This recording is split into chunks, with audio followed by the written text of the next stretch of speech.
ဖြစ်ခဲ့မယ်ဘယ်လောက်ပဲချစ်လဲကွယ်ဒီလိုချိန်မှတွေ့မယ်ဆိုရင်မပြတ်သားနိုင်တယ်ပြန်စင်စားတိုင်းကံကိုသာလေချင်ယူခြင်းတို့နဲ့တူအမိ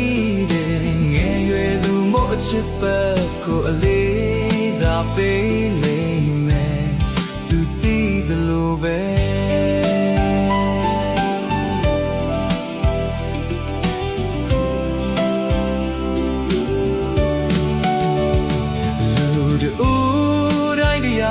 တိုင်းမှာ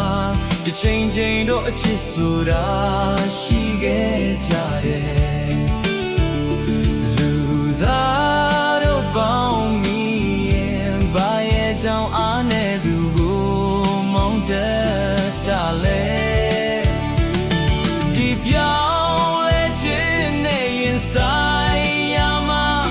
ဟိုတော့ငါကြောင့်စိတ်တွေမရှိခဲ့ဘူး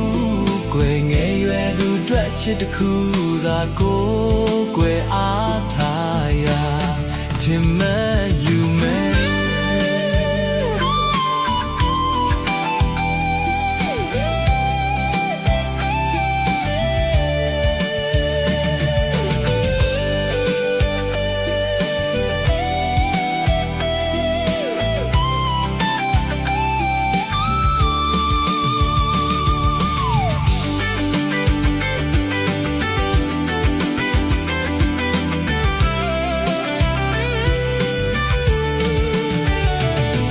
ကိုရှောက်ခဲ့တဲ့လမ်းဟာလိုအင်ဟုသမျှပြည့်စုံတယ်မရှိသလောက်ပဲခွဲ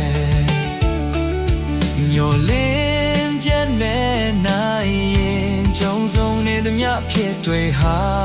ကောင်းလုံးပြည့်တယ်ရင်မှန်ချက်တွက်ကျင်နာသူကိုတကယ်ဆို